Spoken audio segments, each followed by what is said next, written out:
Mistborn Era 1. Easily one of my new favorite fantasy, just series of all time.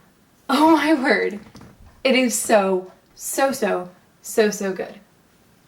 So today's video is top 5 reasons why I think you should read it. I absolutely adore this series. I think it's so well thought out and amazing, and the characters are so fleshed out, and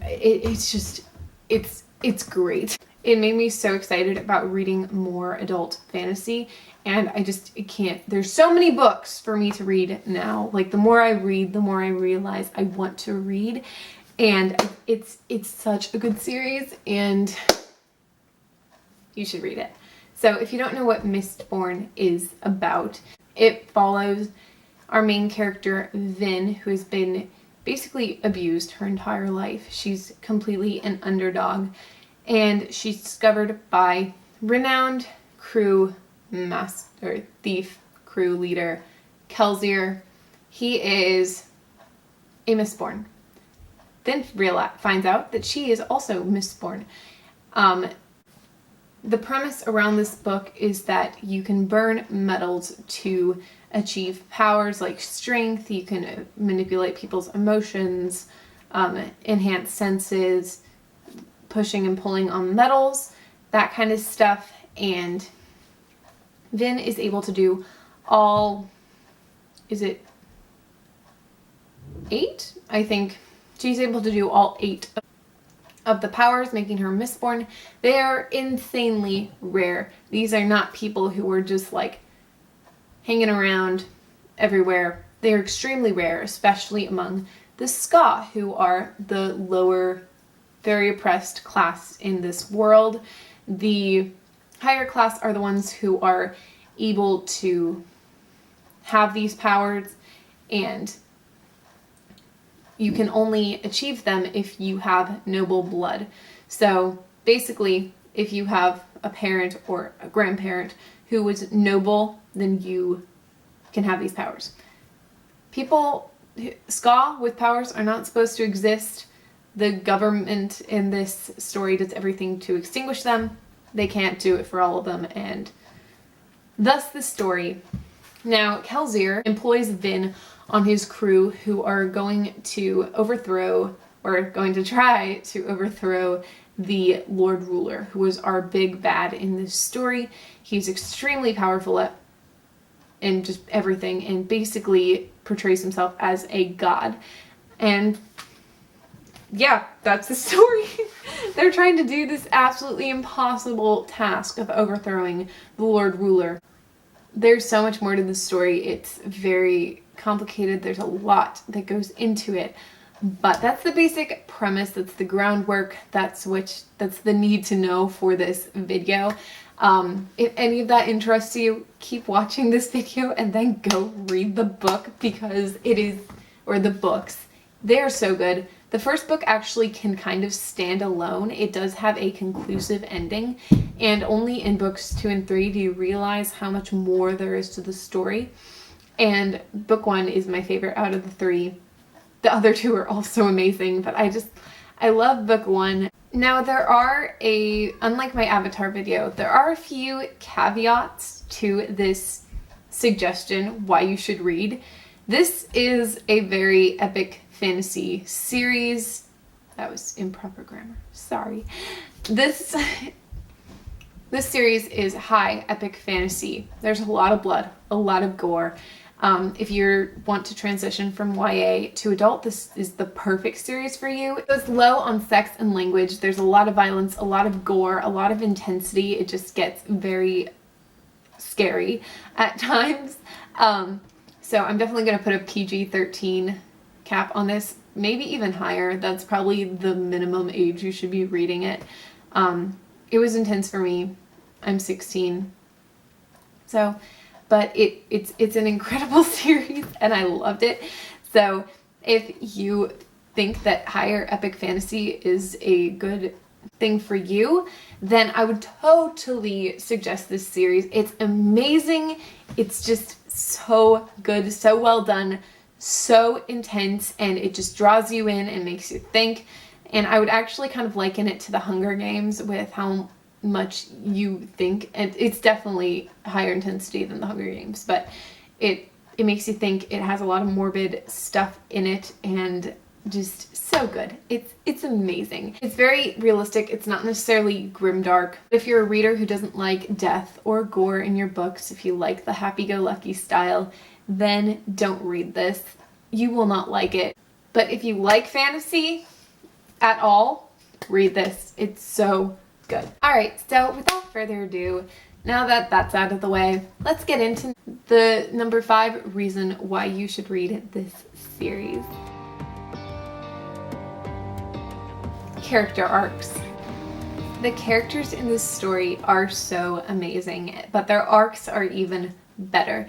Our main character, Vin, is probably the main example for this thing. Vin starts out very hurt, very closed off from people. She has her guard up, and it's completely understandable. She's been abused her entire life. Her big brother abandoned her to a vicious thieving crew. She's just in a bad place, and her interacting with the crew and learning how to love and learning how to grow, and still in books 2 and 3 she's still dealing with intense anxiety, intense fear of abandonment. And it's so realistic, it's so well done. Her character arc is incredible and amazing, and seeing her grow up. This book series spans 5 or 6 years, so you get to see her change from a 16-year-old frightened girl into what she becomes at the end of this series, and it's incredible. And seeing her also grow in her powers, oh my gosh, Vin's an amazing character, and I love her so much. Also seeing a character like Kelsier, he's like my favorite character in the entire series, or ever. He's just so fun to read about and read from the perspective of, and seeing him evolve, and also seeing how his image evolves from Vin's perspective over the course of these books is really powerful. And characters who start out as innocent, not knowing much about the world they live in, and seeing them having to toughen up and face what they have to see, it's realistic, and it's done so well. Not all things in fantasy are going to change people for the better, and it's beautiful. Our minor characters, they evolve too, not as much, or we can't see it as much. And just the changes are amazing. It's so well done, so masterful, so realistic for the things that they're facing, and it's good job, Sanderson. It's amazing. It's so well done. And coming in at number 4 is Tropes aversion. I did not expect anything in this series to go the way it did. Oh my word, it surprised me so much. Tropes like Chosen One, Not Like Other Girls, Wise Mentor, all these things completely turned on their heads in such an interesting and unique way, ways I was not expecting. After reading YA fantasy for so long, I thought I had this stuff in the bag, like I thought I knew what was coming for things, and I was completely wrong, and it was so fun because I didn't know what was going to happen, and I was scared. Like I set rules in my head, like, okay, if you kill off this character, you can't kill off this character. There's like a quota. These things can't happen. And Brandon Sanderson is like, nope, I'm just going to turn this whole thing on its head. I'm going to absolutely destroy you with my, it made me cry so many times how much this series twisted and turned. It was so intense, and the Tropes aversion was amazing. And if you want to see something unique and different and something you're not used to seeing, read this series. It's so good. Oh, it's so masterfully done. It was so different from what I'm used to reading, where things are predictable and a few people may die, but it's not like shocking or anything. They weren't that important. But those series, they don't keep you up at night thinking and grieving. I had a literal grieving process twice during this series. It was so intense. It made me so sad. I was so invested and I cared about these characters, and just seeing bad, horrible, crazy, out of this world things happen to them was so sad, and was not expecting any of it. I will remember Mistborn forever. I will think about it forever, because things that rip your heart out like that, they impact you. And I loved it. I loved it so much. It was so well done. It made me think, it made me feel. The Tropes aversions were amazing. Number 3 is world building, but more specifically, the magic system. I already kind of explained the magic system, but basically you burn metals, or you ingest metals and then you burn them in your stomach. Not like with actual fire, but like kind of like burning calories, that kind of idea. You do that and then you're able to access this power, and you automatically have these powers by being born from noble blood. Not all nobles have them. It's pretty rare to be a misting, but it's insanely rare to be Mistborn and be able to do all these things. The magic system, such high stakes, because you can run out of metal. There are metals that are much more powerful than other metals. You have so many stakes and so little power with what you're given.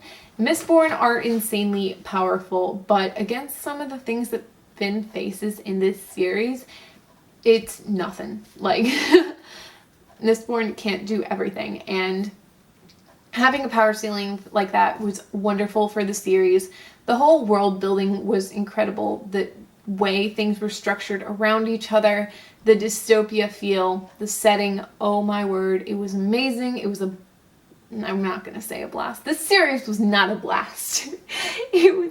Sometimes it was a blast, but the whole world was just so well done, so well thought through and architected, and just the magic system was amazing. We get to interact with it so much, and the fight scenes are just so amazing and so interesting to read. The way these characters have to fight, it's something I've never really seen before. They literally can kill people with these coins, and it's just it's insane and amazing and so fun to read, and I love it. I love it so much. It's amazing.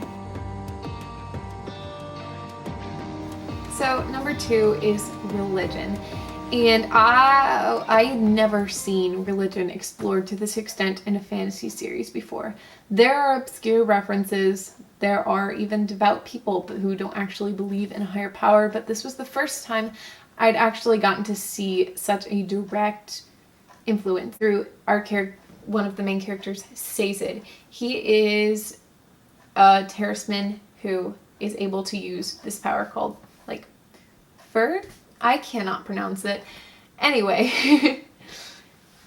he's able to store memories / like knowledge in metal on his body, and he specializes in religions. He knows all these religions, and his character arc is amazing. As well as his own people's religion, which is a huge mystery.